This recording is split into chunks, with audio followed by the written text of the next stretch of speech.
The New Jersey law against discrimination talks about the issue of damages in employment discrimination cases. And people always ask me, if I have an employment case, if I'm harassed or if I'm discriminated against, what are my damages? And essentially, the law says there's a couple of areas where you can recover as a discriminated against or harassed employee. And the first component is your wage loss. If you were forced to resign from a job because you're sexually harassed and you can't take it anymore, or if you're fired for an illegal reason, such as your age, your race, your religion, even your sexual orientation, you're entitled for the lost wages arising out of that termination. So if it takes you a year to find a comparable job and you can document that you have $100,000 in wage loss, your economic damages claims would essentially be that $100,000 that you've lost because of the illegal conduct of the employer. Now, the law doesn't stop there. There's also a recovery for emotional distress damages.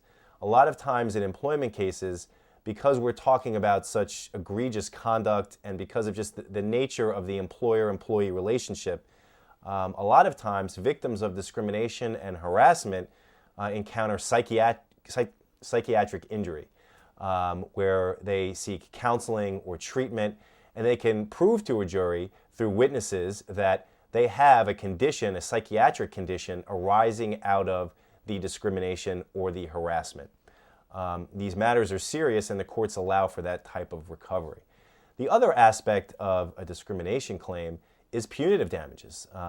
These damages are very real in discrimination cases, and they're allowable when the conduct of the employer is intentional or overly reckless, and the employer is going out of their way to discriminate against you or harass you. And a lot of times courts look to whether or not employers have effective anti-discrimination policies in their workplace when they're deciding the reasonableness of punitive damages.